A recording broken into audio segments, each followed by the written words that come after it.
Hare Hare, Hare Rama, Rama Rama, Hare Hare. Om Namo Bhagavate Vasudevaya. Om Namo Bhagavate Vasudevaya. Om Namo Bhagavate Vasudevaya. So we're continuing with Bhagavad Gita. We finished chapter 1. We're going verse by verse every week and continuing from there.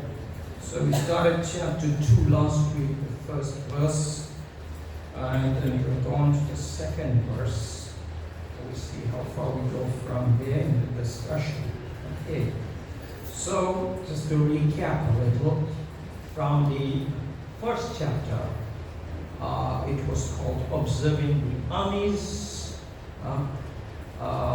Dhritarashtra inquired what was going on the battlefield from his secretary Sanjaya while they were in the kingdom, Dhritarashtra's palace.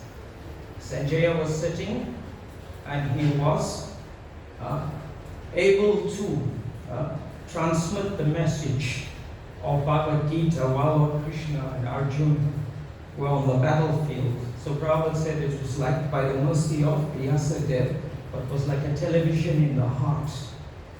Right? Television in the heart. He was explaining what was going on. And then we find Duryodhana. He was observing the armies. His fear, by observing the armies, he started to speak in a certain way, and his fear was being expelled from himself by asking certain questions. In this way, we find also he was surprised at the arrangement of the Pandavas' army. The military strength was being measured in so many ways, and we find that also one feature of Lord Krishna is there, a special feature, I'll call Bhakta Vatsal. Very special feature of Lord Krishna comes up. What is the meaning of that? Lord Krishna's affection for his devotee. You find on the cover of Bhagavad Gita that picture where he is taken an instruction from Arjuna, okay, to place the chariot between the two armies. So first instruction Arjuna gave in the Bhagavad Gita. And Krishna is so happy to be taking this instruction from the devotee. He's so happy. You'll also find that one picture, Mother Yashoda is chasing Lord Krishna with a stick.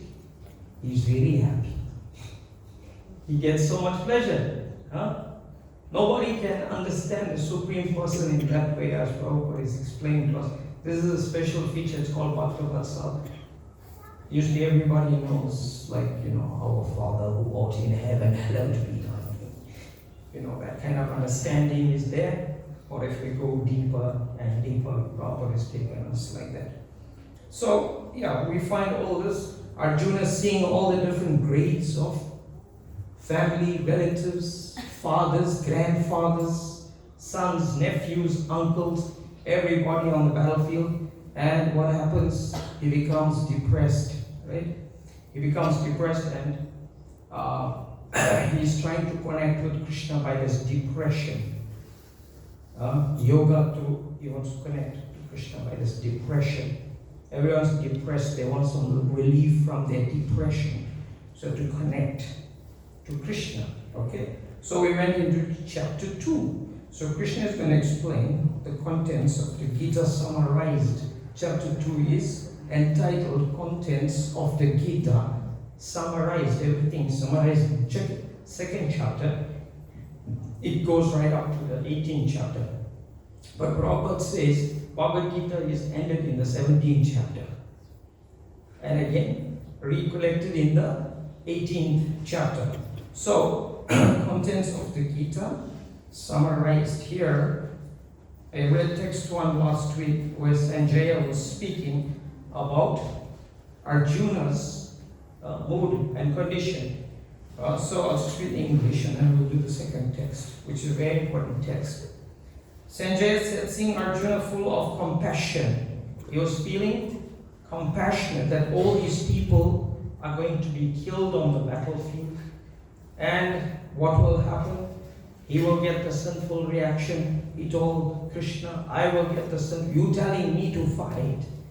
If I kill these people, I'll become implicated to go to hell for killing them. Why should I fight? Like that. His mind depressed, his eyes full of tears. Okay? Sounds like a funeral, I said that last week. Crying, depression, compassion, feeling sorry. This is a battlefield. It's not going to be a beach party, is it? Or a circus. It's a battlefield. It's a battlefield. Right? Madhusudan, Krishna spoke the following words. So Krishna is going to speak in text number 2. Okay? Madhusudana, Arjuna addresses him as Madhu. Madhu means, last week I explained, there was this demon, Madhu and Ketava, at the beginning of creation. They attacked Lord Brahma. What they attacked him for? They wanted to take the Vedas away and destroy, because the Vedas are treasure. This treasure, the Vedas, okay, full of transcendental knowledge like that. So, Krishna is addressed here as Madhusudan because he killed the demon Madhu at Ketava. So when did Krishna kill? There's no record about how, when, why. Krishna has one feature called Hayagriva. Hayagriva. So horse's head and the human body. Here we have lions.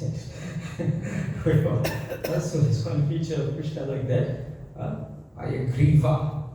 So in that way, Hayagriva is addressing him. So Arjuna, by addressing him as Madhusudana, he already knows Krishna's unlimited features, and he's addressing. Madhu also refers to sweetness of honey.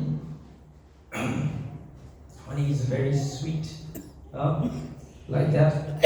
So, Prabhupada explains in a purport, demons are compared to doubts.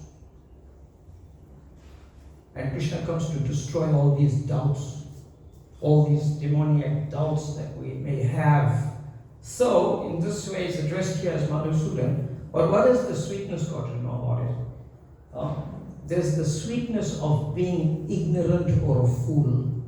One thinks himself very intelligent.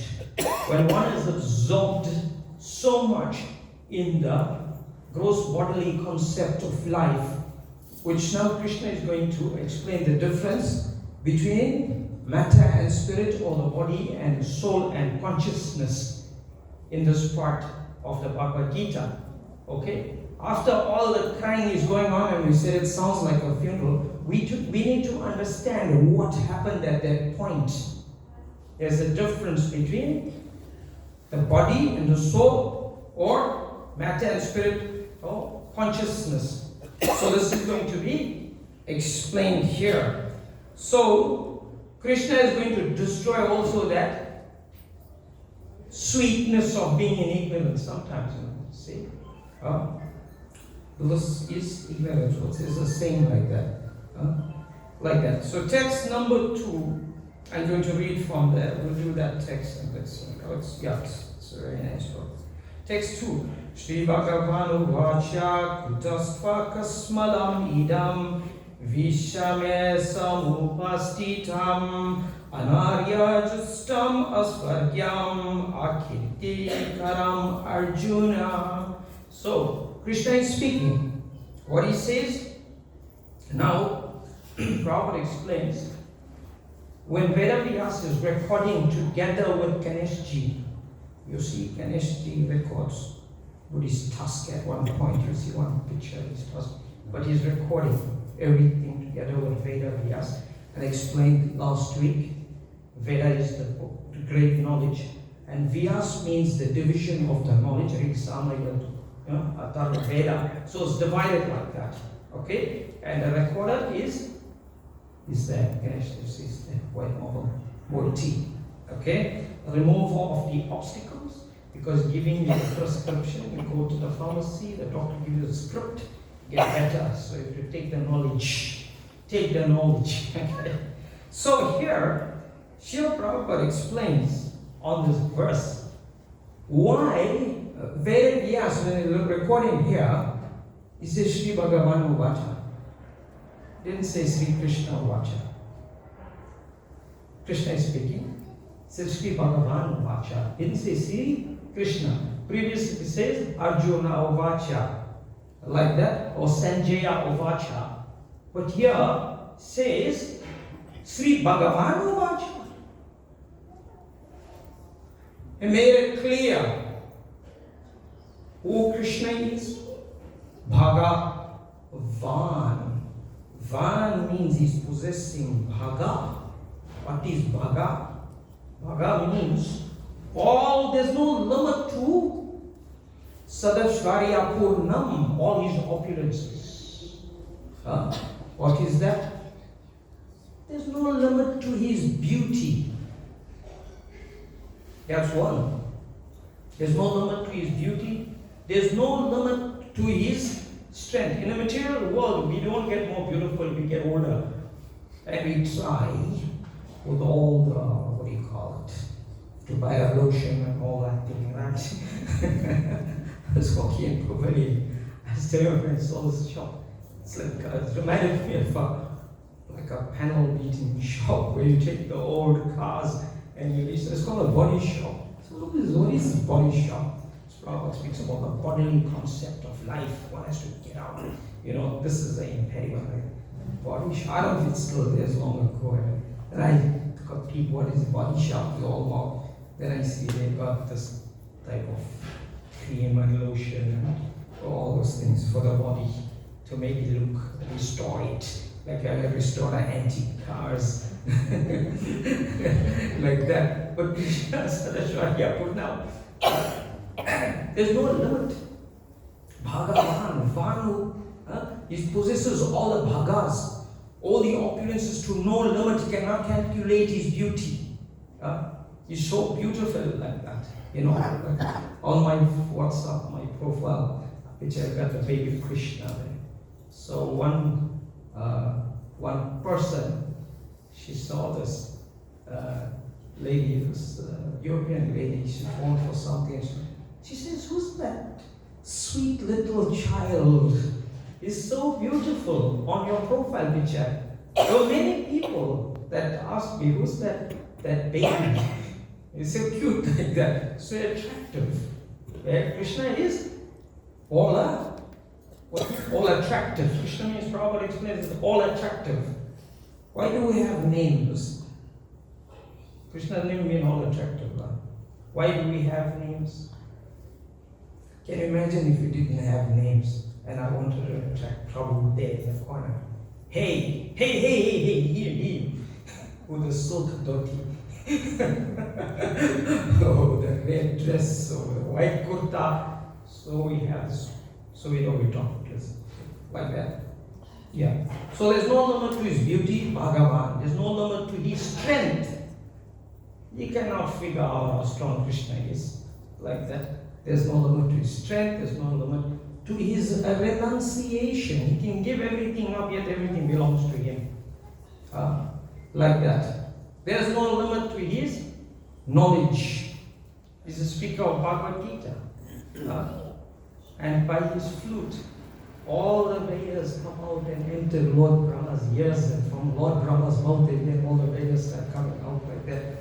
All the knowledge comes from Krishna. There's no limit to his opulences. So, therefore, Prabhupada is saying, Sri Bhagavan Vacha. Not Sri Krishna Vacha, but it's Krishna. We know about Krishna, he dances with all the girls. He's a naughty boy. He steals from the neighbor's house. He goes and he takes all the yogas like that.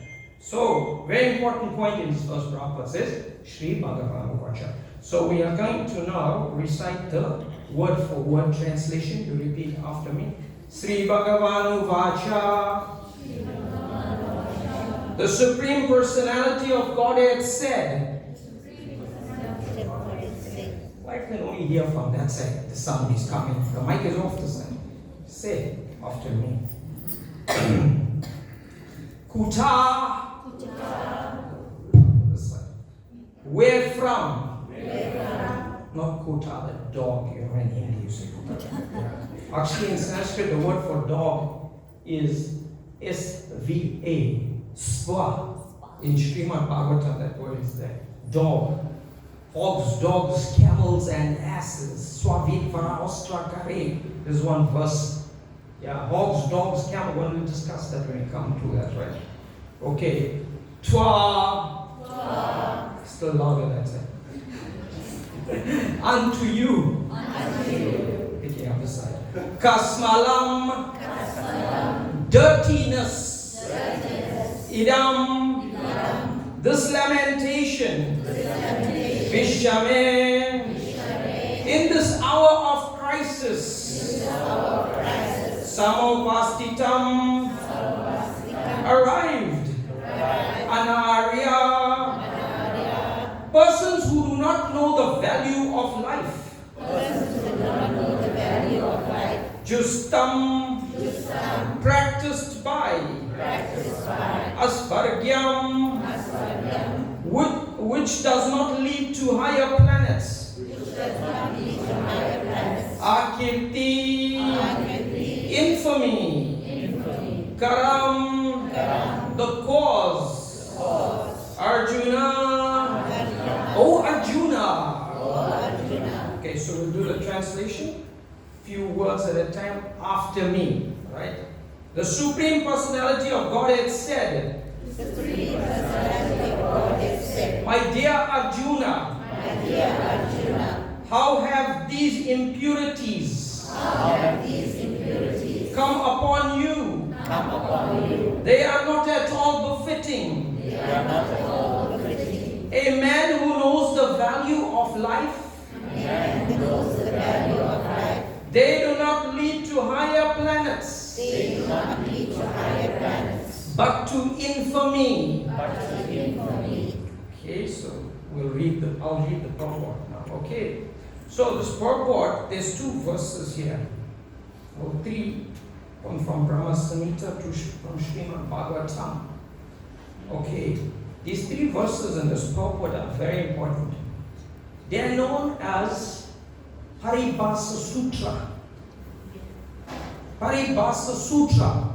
Paribhasa Sutra means these three verses which are quoted here after Sri Bhagavan Uvacha. After Bhagavan speaks, Prabhupada in his purport here, previously I explained this Bhagavad Gita is the commentary by Baladev Vidyabhushan in the beginning of Bhagavad Gita. We explained that point. Okay, Srila Prabhupada says too, Baladev Vidyabhushan, who so nicely explained the Govinda Bhasya. That means the deity Govinda himself gave the commentary. Okay, he gave the commentary. So it's very important. Paribhasa Sutra means these three verses, they govern all the other verses of the Vedic scriptures. Like that. So they are known as, what is called? Governing Paribhasa Sutra. Say, Paribhasa Sutra. All the verses govern. Jai Shri Prahlad Nrsimhadev Bhagavan Ki. So the curtain will open again at 12:30. We'll have Arti, Kirtan, and then we'll take Prasad, and I'll stop by there. Okay, we'll finish this purport by there. So yeah, very important point is Paribhasa Sutra verse. Okay, I'll read the purport. Prabhupada explains, Krishna and the Supreme Personality of Godhead are identical. Okay? Therefore, he says, Lord Krishna is referred to as Bhagavan throughout the Gita. Bhagavan is the ultimate in the absolute truth. This is explained in Srimad Bhagavatam. All truths are relative. All relative truths come to the point of the absolute truth or the absolute person. Absolute truth is realized in three phases of understanding, Srila Prabhupada says, namely, Brahman or the impersonal all-pervasive spirit, Paramatma, or the localized aspect of the Supreme within the heart of the living entities, and Bhagavan, or the Supreme Personality of Godhead. Lord Krishna in Srimad Bhagavatam, Canto 1, Chapter 2, text number 11. This concept of the absolute truth is explained as thus. So the discussion in the Srimad Bhagavatam. Srimad Bhagavatam is the emperor of all evidences of God realization. There's many books, but the emperor is the Bhagavad Puran, Srimad Bhagavatam, okay, stepping up from Bhagavad Gita, okay. So the verse goes, Varanti tat vavidas tadya jnanam advayam brahmeti paramatmeti bhagavaniti shabhyate. See, the Bhagavan word is there, right? So Prabhupada translates, the absolute truth is realized in three phases of understanding by the knowers of the absolute truth. And all of them are identical. Such phases of the absolute truth are expressed as Brahman, Paramatma, and Bhagavan. So, in India at that time, there was a British rule. There was the introduction of the railway system. The railway system. So when they launched the first train, many people gathered to observe this launching of the train. So people were standing and watching, so they could see that something is coming. The train is coming. They don't know it's a train. It's the first time they're seeing this launch of the railroad system. So it was dark. Then you could see one light. You could see one light coming. People are standing. What is this train? What is this train? This train is a light that moves. That was one understanding. Brahman. Then people stood a little longer and they saw that, wait a minute, this train looks like it's a tube on wheels, it has a light in front and it moves. That was further understanding Paramatma. People stood further and they got more information. You could see inside the train is people. It carries people. They had understanding of the light that's moving. They had understanding of its construction. That it is a tube chassis that rolls on wheels on a track, and it carries people, and there's a driver, and so many things. That is Bhagavan realization. Prabhupada explained it. Some people will talk about God is a light like that. Some people will have a little further understanding. People have more understanding. Prameti paramatmeti bhagavaniti shabhyate. That is the verse. Okay? These three divine aspects can be explained by the example of the sun Prabhupada gives here in Bhagavad Gita. What is that? Which also has three different aspects, namely the sunshine. Because you see the sunshine. The sun's surface, okay? And the sun planet itself. One who studies the sunshine only is the preliminary student. One who understands the sun planet, the sun's surface is further advanced, and one who can enter into the sun planet is the highest. Ordinary students are satisfied by simply understanding the sunshine, its universal pervasiveness, and the glaring effulgence of its impersonal nature. You see that train when it was coming, you see that light. It's impersonal. There's nothing personal about it. It's just some light brightness. It's not the sun like that, all pervasive. It's impersonal understanding, okay? And the glaring effulgence of its impersonal may be compared to those who can realize only the Brahman feature of the Absolute. Those who can realize only the Brahman feature of the Absolute Truth. The students who are still advanced further can know the sun disk, which is compared to knowledge of the Paramatma feature of the Absolute Truth. Right? Bhagavad Gita, 8th chapter. Ishvara Sarvabhutanam Vide Arjuna Tistati Pramayana Sarvabhutani Jantra Bhutani Maya. The machine, this body is a yantra. It's a machine. It's offered to us by the material energy according to the way we desired in our last life. That's, you see your body now, you stand in front of the mirror, you see reflection. This was your corresponding consciousness from the last life when we were living. We got this. We got this machine. According to one's purchasing power. According to one's purchasing power or karma, I cannot walk into a Rolls-Royce dealership and tell them, I am unemployed. I like this car. No. It doesn't correspond to your financials. Please leave. You will waste our time. You are not qualified financially to get this car. That's how easy it is to understand it. Okay? So corresponding in that way. So, you must go and buy a bicycle. That's how much money you got. So according to your desire, your karma, that's what we got. This is what we got. And how we are preparing the conscious now further, when we leave, if we are fully Krishna conscious, then we'll go back to Krishna. Okay, so Paramatma is sitting in the heart with this individual soul on the yantra, the machine. Okay, the student who has advanced still further can know the sun disk, which is compared to knowledge of the Paramatma feature of the absolute truth. And the student who can enter into the heart of the sun planet is compared to those who realize the personal features of the supreme absolute truth. Therefore, the devotees, the transcendental bhaktas, who have realized the Bhagavan feature of the absolute truth, are the topmost transcendentalists. Although all students are engaged in the study of the absolute truth, engaged in the same subject matter, the sunshine, the sun disk, and the inner affairs of the sun planet cannot be separated from one another, yet the students of the three different phases are not in the same category. One and different.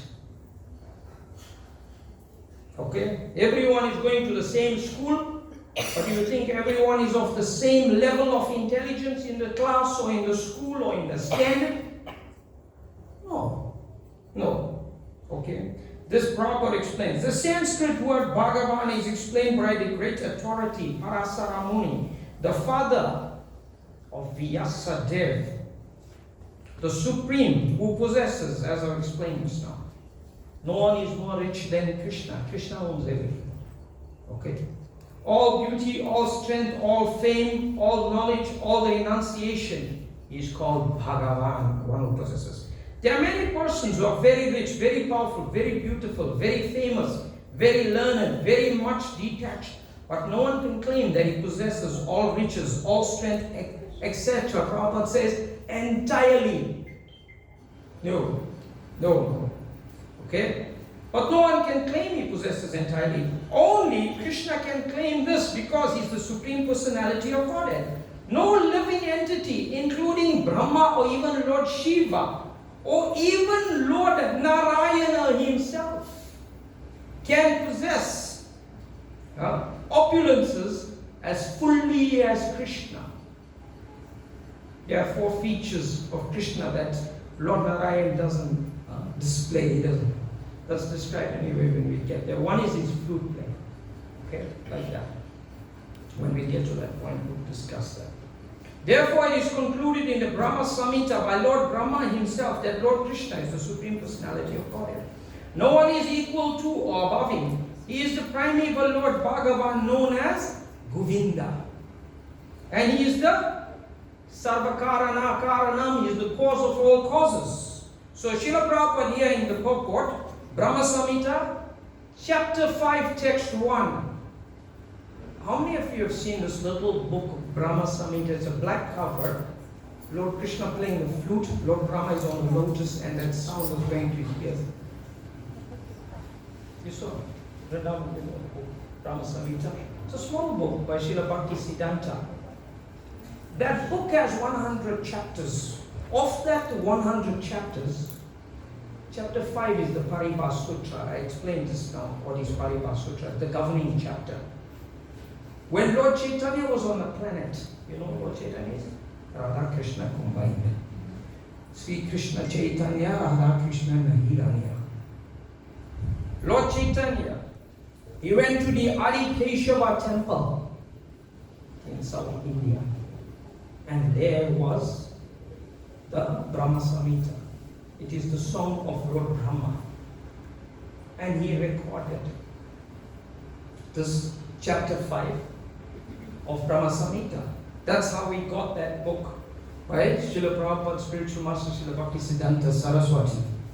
There's this book. Very, very philosophical, deep.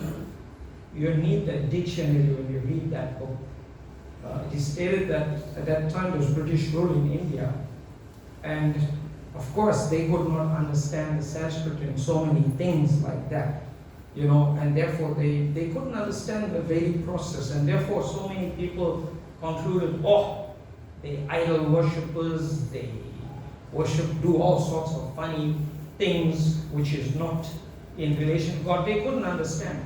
So Bhaktisiddhanta, it is stated that when because it wasn't written in sophisticated English, so when he wrote the Brahma Samhita like that, if you read it, you'll understand from the language of that book. It is stated that even the Englishman had to run for the dictionary to understand what Srila Bhaktisiddhanta was writing and how he was translating the Brahma Samhita for us. Yeah. So this verse, Prabhupada puts here, chapter 5 of Brahma Samhita, text number 1 is the Paribhas Sutra. It governs everything. Ishvara Parama Krishna Satchid Ananda Vigraha Adir Govinda Sarvakarana Karanam. You heard this verse? I'm sure you heard this verse. We have Prabhupada speaking so many times. Ishvara Parama Krishna is the Parama. Oh Krishna. There are many personalities possessing the qualities of Bhagavan. But Krishna is the supreme because no one can excel him. No one can excel him.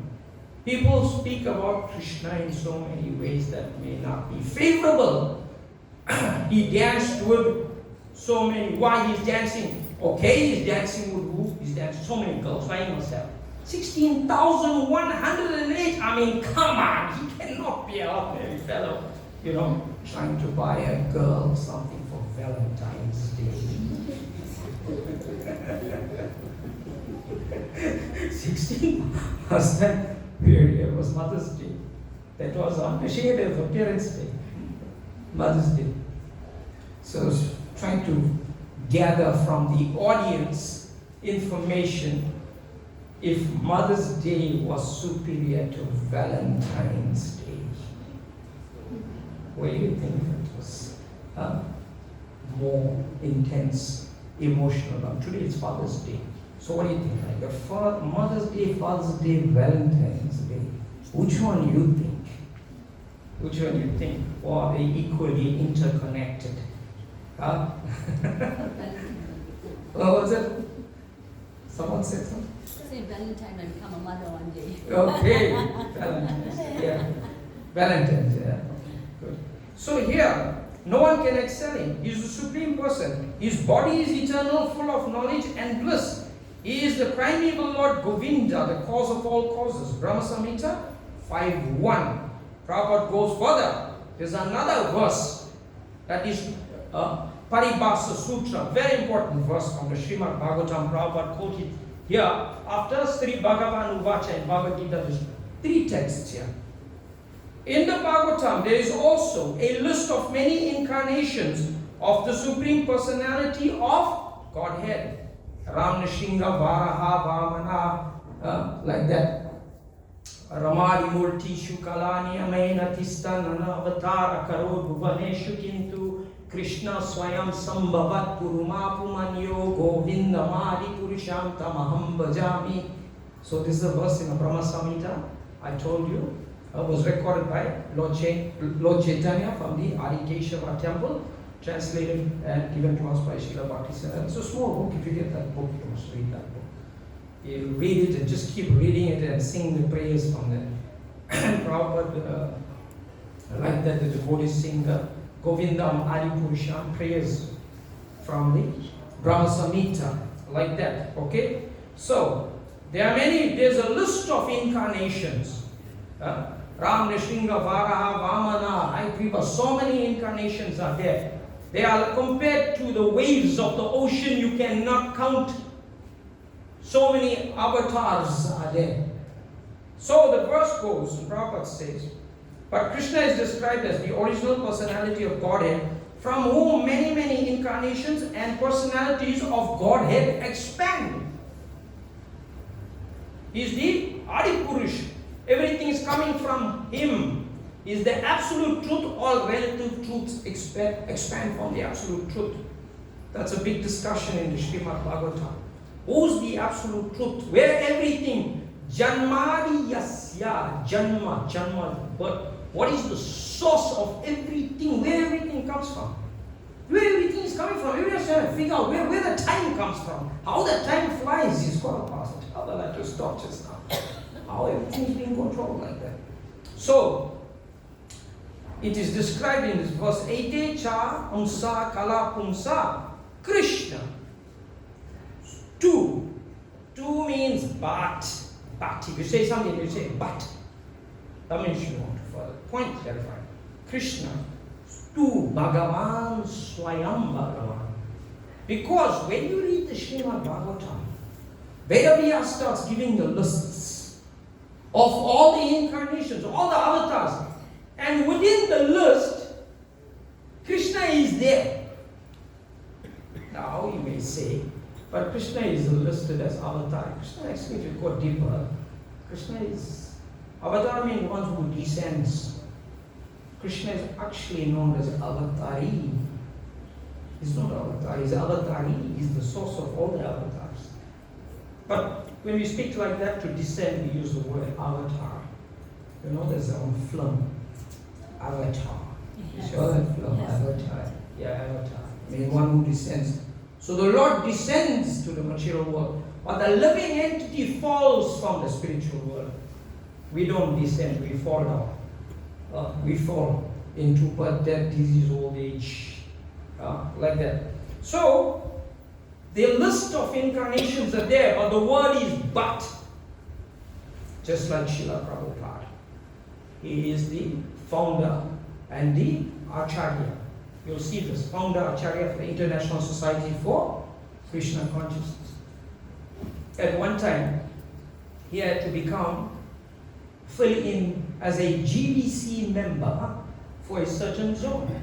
But his position as the founder Acharya remains intact. Although Krishna, that's why it's two. Two means but. Although he's listed amongst the avatars, he's avatari. In the same way I've explained to you, Srila Prabhupada had to fill in as a GBC member in some zone in the world. But his position as the founder and the Acharya cannot be checked. He's still a founder. It doesn't mean because he became a GBC member, his position as the Acharya is lost. Doesn't mean if Krishna is amongst the avatar, his position as avatari is finished. That's a material understanding of things. Okay. Right, so we're going to read it. All the lists of the incarnations of Godhead submitted herewith are either plenary expansions or parts of the plenary expansions of the Supreme Godhead. But Krishna is the Supreme Personality of Godhead Himself. Therefore, making a point Prabhupada is establishing, Krishna is the original Supreme Personality of Godhead, the absolute truth, the source of both the super soul and the impersonal Brahman. Brahman and Paramatma are dependent features of the Bhagavan feature. Unless and until one understands Bhagavan feature, one doesn't actually understand everything else. In the presence of the Supreme Personality of Godhead, Arjuna's lamentation for his kinsman is certainly unbecoming. You're crying for all these people, and Krishna is standing next to you? God help me, please, I don't know what to do. God is standing right there next to you. Can I tell you what to do? Doesn't add up. Paramatma is sitting within, and still you crying? No. He's unbecoming. And therefore, Krishna is expressed, he's surprised with the word kuta. I said, not dog. Where from?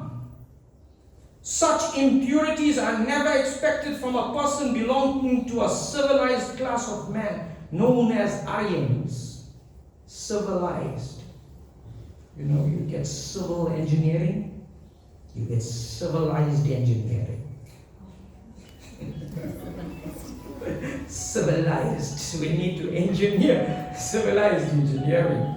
Okay?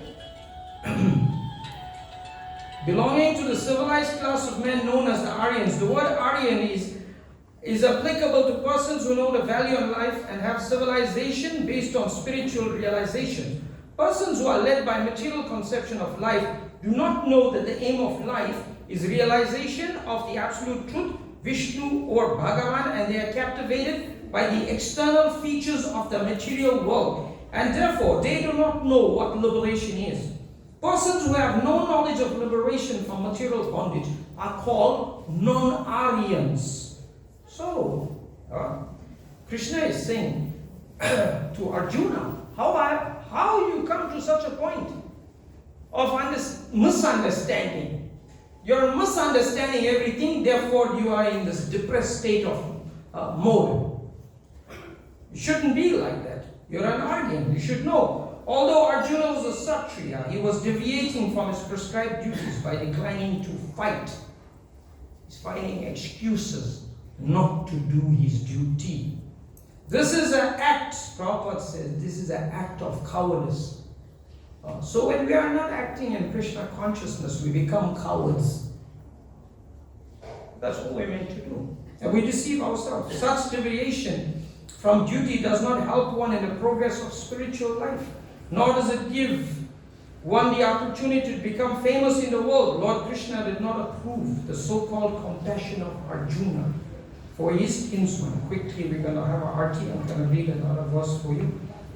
Sarvayoni sukuntiya murtiya sambhavantiya tasapranatma yonir aham bija pradapita. 14:4. Sarvayoni sakuntiya murtiya sambhavantiya tasambhrama mahavyoni aham bija pradapita. Okay, translation. Krishna is speaking to Arjuna. 14th chapter, the modes of material nature.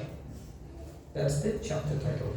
It should be understood that all species of life, O son of Kunti, are made possible by birth in this material nature, and that I am Aham Bija Prada Pita. Pita, paternal, Papa. You see that? My Papa. Paternal, all that word comes. Maternal, Mata, maternal, mother, Pita. Aham Bija Prada Pita. Pita means father. That I am the seed-giving father. Purport very quickly, I'll go see if I can finish this. In this verse, it is clearly explained that Krishna is the original father of all living entities. The living entities are a combination of material nature and spiritual nature. Such living entities are seen not only in this planet, but even on the highest planet where Lord Brahma is situated. Everywhere there are living entities, in the earth, in the water, and in the fire. What kind of living entities stay in a fire? Germs. Body gets hot and get flu. So in the fire. All these appearances are due to the mother, material nature. Okay? And the purport is the material world is impregnated with the living entities who come out of various forms at the time of creation according to their past deeds. So the verse before that, this one I read, 14.4, 14.3, the total material substance called Brahman is the source of birth. And it is that Brahman that I impregnate, making possible the births, plural, not birth, plural, of all living intelligent beings, O son of Bharat. So how Krishna impregnates? From the glance of Mahavishnu. It touches Durga Devi. The yoni and the lingam, you saw that, Shiva lingam. And the yoni is in the bottom.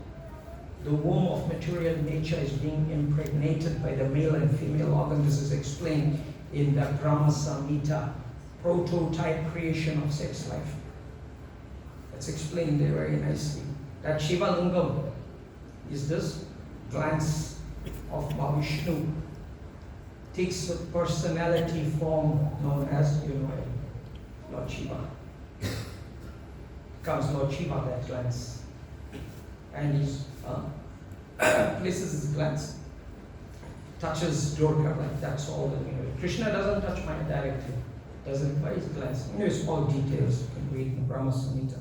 So, I'd like to conclude, and if I can make it on time. There was once a Brahman who was very poor. He was a pauper. This is explained in the Chaitanya Charitamrita by Lord Chaitanya Mahaprabhu. He was very poor. People would ridicule him and saying, "You lying, you got money. We know you got money. You say you got no money, you come you begging here." So in this way, the gossip was going on, and the man became depressed. Oh, I don't have money. They're saying I have money. I have to take care of my children. So the omniscient sage, there is the omniscient sage passing by, the spiritual master, and he met the Brahmana, and he said, "Oh, I heard of your plight. How can I help you?" So the man was saying, "I don't have money on my pocket." He says, but the omniscient sage says, "I know your father," since his father is dead. I'm making this point. "Your father has left a great treasure for you." My father left a treasure? Where's that treasure? "Oh, it's on the property here. Where you stay, on the property, the treasure is here." Okay? You got to find it. You got to find it. So in this way, the Brahmana said, "If it's on the property, I need to dig and let me see where this treasure chest is, so I can get the benefit of this treasure."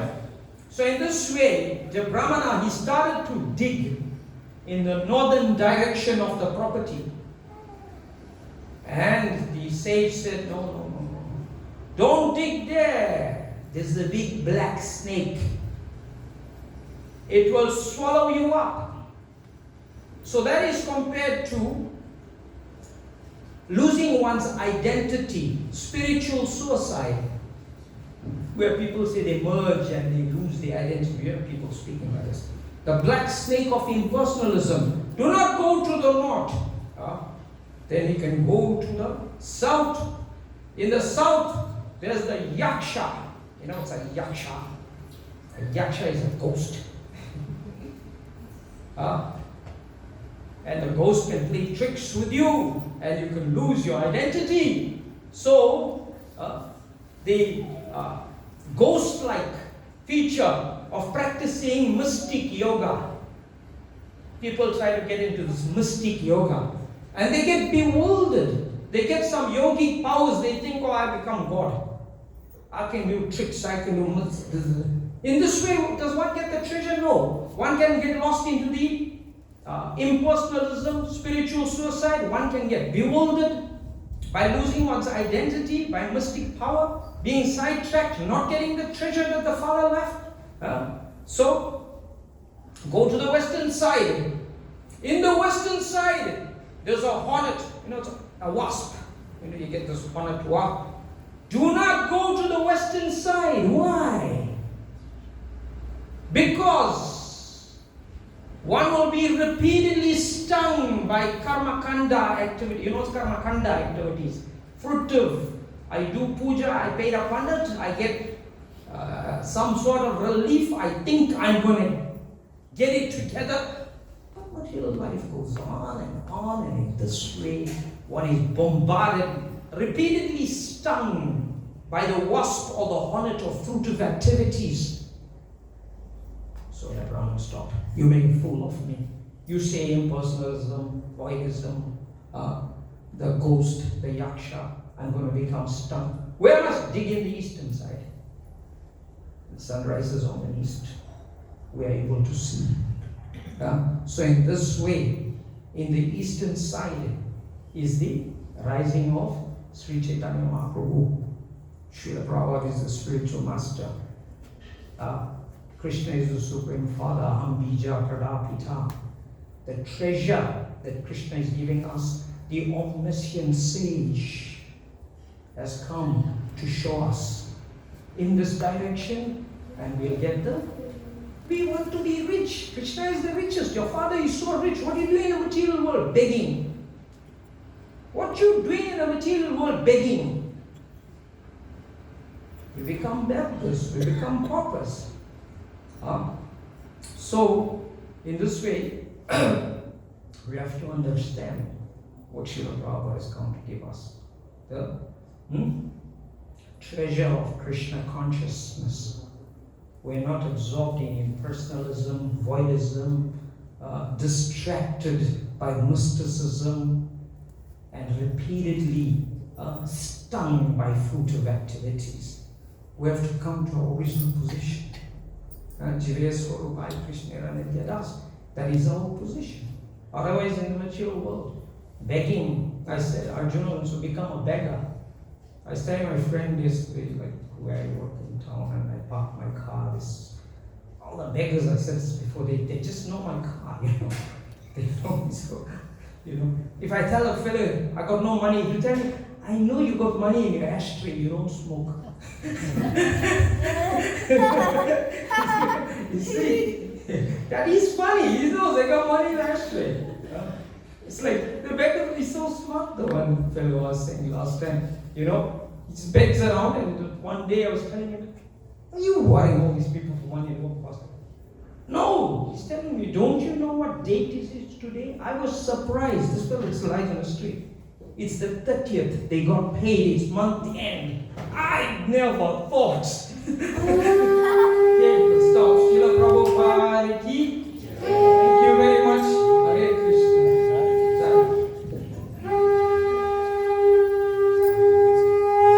He become a jeweler in one day. Become a jeweler. Okay, here we go.